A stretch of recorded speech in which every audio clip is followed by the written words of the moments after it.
میرا پہلا روزہ رمضان کے مہینے میں ابھی 15 دن باقی تھے۔ امی نے گھر کی صفائی شروع کر دی تھی۔ روز گھر کے کسی نہ حصے کی صفائی ہو رہی تھی۔ ہم ہر سال یہ دیکھا کرتے ہیں۔ امی کہتی ہیں کہ یہ مبارک مہینہ بن کر مسلمانوں کے پاس آتا ہے اور بے شمار فضیلتوں اور برکتوں کا تحفہ لاتا ہے۔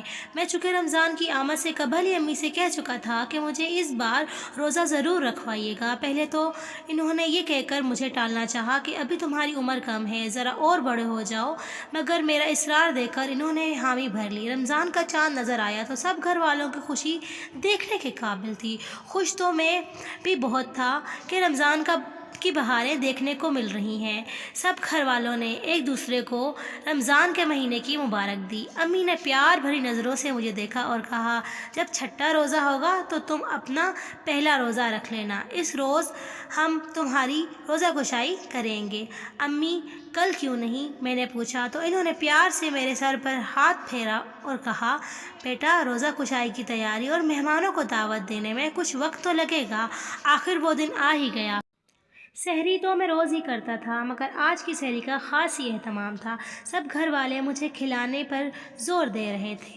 ابو پریشان تھے کہ کہیں کم عمری کی وجہ سے بھوک اور پیاس مجھے پریشان نہ کرے۔ اتنی دیر میں اذان فجر ہوئی اور ہم مسجد کی طرف چل دیے۔ واپس آ کر سب نے تلاوت قرآن پاک کی۔ بعد میں ابو نے علیحدہ سے تلاوت اور ترجمہ سنا کر ہمیں سمجھایا۔ کچھ دیر بعد سب دوبارہ اپنی نیند پوری کرنے کے لیے لیٹ گئے۔ صبح ابو کے دفتر کی چھٹی تھی۔ میری آنکھ کھلی تو امی اور باجی گھر کے کاموں میں لگی ہوئی تھیں۔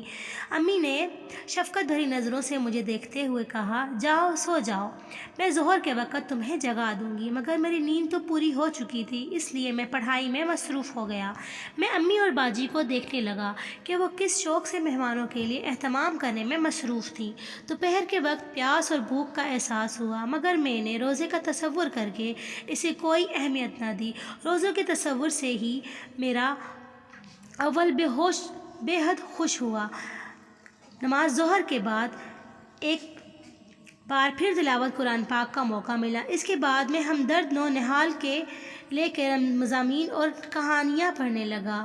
امی اور باجی باورچی خانے میں افطاری کی تیاری میں مصروف ہو گئی۔ عصر سے کچھ دیر پہلے پیاس نے پریشان کیا، مگر میں اس وقت ٹی وی پر روزے کی فضیلت پر بیان سن رہا تھا۔ عصر کے بعد بھوک اور پیاس کی شدت میں اضافہ ہوا۔ اس وقت امی باورچی خانے میں کام سے فارغ ہو چکی تھیں۔ انہوں نے مجھے بستر پر لٹا کر میرا سر اپنی گود میں رکھا اور میرے سر پر ہاتھ پھیرنے لگیں۔ روزہ افطار کا وقت قریب آ رہا ہے۔ میرا دل خوش ہوا، پہلا روزہ مکمل ہونے والا تھا۔ کچھ مہمان آ چکے تھے اور باقی مہمانوں کی آمد جاری تھی۔ اذان مغرب کے ساتھ ہی میں نے سب کے ساتھ روزہ کھولنے کی دعا پڑھی اور کھجور اور پانی سے روزہ افطار کیا۔ اس کے بعد شربت، پھل اور سموسے کھانے کے بعد نماز پڑھی۔ روزہ رکھ کر جو روحانی خوشی مجھے ملی تھی، اس نے میرا شوق اور بڑھا دیا تھا۔ میں نے باقی روزے رکھنے کا عزم کر لیا، کیونکہ اب میں اپنے اندر روزہ رکھنے کی اہمیت محسوس کر رہا تھا۔ سب عزیزوں اور گھر والوں نے مبارکباد دی اور تحفے بھی دیے۔ کھانے کے بعد سب مہمان رخصت ہو گئے اور ہم نماز عشاء اور تراویح کے لیے مسجد کی طرف روانہ ہو گئے۔